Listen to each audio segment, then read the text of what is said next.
Assalamualaikum warahmatullahi wabarakatuh. Dalam video kali ini kita akan belajar tentang heading dalam HTML. Apa itu heading? Heading adalah tag HTML yang dapat kita gunakan untuk membuat judul atau subjudul dalam sebuah website. Untuk tag HTML yang bisa digunakan untuk pembuatan heading adalah H1, H2 sampai dengan H6. Nah, sekarang pertanyaannya, kenapa sampai ada 6 buah tag yang digunakan untuk membuat heading? Kenapa tidak satu tag saja? Pemilihan tag H1 sampai dengan H6 ini setidaknya memiliki dua buah tujuan utama. Yang pertama adalah untuk membedakan seberapa penting konten website yang ada dalam sebuah heading. Untuk tag H6 ini digunakan untuk memberi judul dari konten website yang standar atau yang bobotnya biasa-biasa saja. Kalau tag H5 itu untuk konten yang lebih penting dari H6, kemudian tag H4 untuk konten yang lebih penting dari H5, dan begitu seterusnya sampai dengan tag H1. Jadi kesimpulannya, semakin kecil angka headingnya, maka semakin penting konten yang ada di dalamnya. Sebaliknya, semakin besar angka headingnya, maka semakin berkurang bobot kontennya. Kemudian tujuan yang kedua dari pemilihan tag heading ini adalah untuk membedakan ukuran font yang digunakan. Heading dengan angka paling kecil, yaitu H1, ukuran hurufnya adalah yang paling besar. Semakin besar angka headingnya, maka akan semakin kecil ukuran hurufnya. Ini artinya, heading yang angkanya paling besar, yaitu H6, ukuran hurufnya adalah yang paling kecil. Kemudian yang juga perlu diingat dalam penggunaan tag heading ini adalah, gunakan tag headingnya hanya untuk membuat judul atau subjudul dari sebuah konten web. Jangan digunakan untuk memperbesar atau menebalkan huruf. Baik, sekarang agar tidak hanya membayangkan teorinya, langsung saja kita praktekkan penggunaan tag heading ini dalam Visual Studio Code kita. Silakan dibuka Visual Studio Code-nya. Oke, sudah siap. Namun sebelum kita praktekkan codingnya, ada baiknya install dulu dua buah extension yang ada dalam Visual Studio Code ini, yaitu Prettier dan Live Server. Extension Prettier dapat kita fungsikan untuk merapikan format coding yang kita buat. Sedangkan Live Server dapat kita fungsikan untuk menampilkan hasil coding HTML secara live dalam browser kita. Baik, sekarang kita install dulu kedua extension ini. Kita masuk lagi ke dalam Visual Studio Code-nya. Oke, langsung saja kita klik Tool Extension. Kita tulis Prettier. Kemudian pilih Prettier Code Formatter.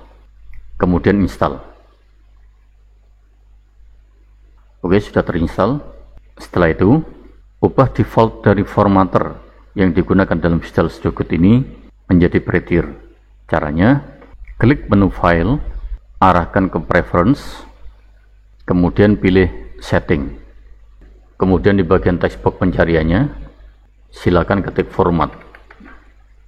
Nah, di bagian default formatternya, ubah defaultnya menjadi Prettier. Kemudian di bagian Format on Shift, aktifkan checkboxnya. Oke, selesai. Berikutnya, kita install Live Servernya. Dalam text box pencariannya extension, kita ketik Live Server. Pilih Live Server, install. Kita tunggu prosesnya. Oke, selesai. Kalau proses instalasi kedua extension ini berhasil, maka di bagian bawah taskbar akan ditampilkan Prettier dan Go Live. Oke, sekarang tinggal kita siapkan sebuah folder untuk menampung semua file HTML yang akan kita buat. Kita klik icon Explore yang ada di sebelah kiri atas, pilih Open Folder, tentukan lokasi foldernya sesuai dengan kebutuhan. Setelah itu, buat folder baru. Misalkan foldernya kita kasih nama belajar_HTML. Oke, klik select folder. Oke, berhasil. Berikutnya, kita buat file HTML-nya. Klik icon new file, lalu beri nama filenya. Misalkan kita beri nama html1_heading.html. Enter. Oke, sudah siap semuanya. Sekarang kita telah memiliki sebuah file HTML yang akan kita gunakan untuk membuat sebuah website. Agar tampilan lembar kerjanya lebih luas, kita nonaktifkan icon explore-nya.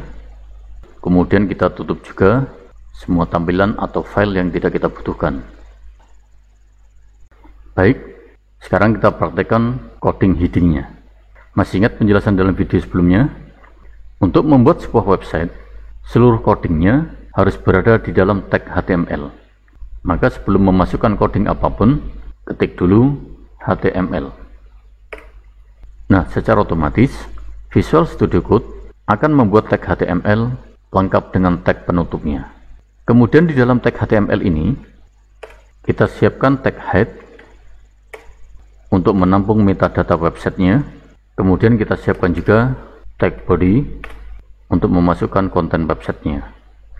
Sebenarnya ada cara cepat yang bisa kita gunakan untuk membuat struktur dasar HTML ini. Kita hapus dulu semua codingnya. Kalau mau menggunakan cara cepat, cukup ketik tanda seru, enter. Perhatikan hasilnya. Struktur dasar HTML langsung disiapkan lengkap dengan tag head dan tag body-nya.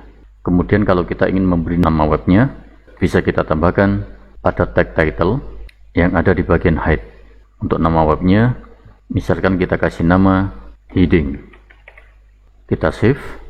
Nah, hanya dengan coding seperti ini, sebuah website telah berhasil kita buat. Walaupun belum ada coding apapun yang kita masukkan ke dalam body HTML-nya. Sekarang coba kita lihat bagaimana tampilan dari website yang kita buat ini jika ditampilkan di dalam browser. Silakan klik icon Go Live yang telah kita install tadi. Lihat hasilnya. Browser menampilkan sebuah halaman web kosong dengan nama heading. Oke, sebelum kita lanjut, ada baiknya kita posisikan dulu browsernya di samping Visual Studio Code kita agar mudah melihat hasil codingnya di dalam browser.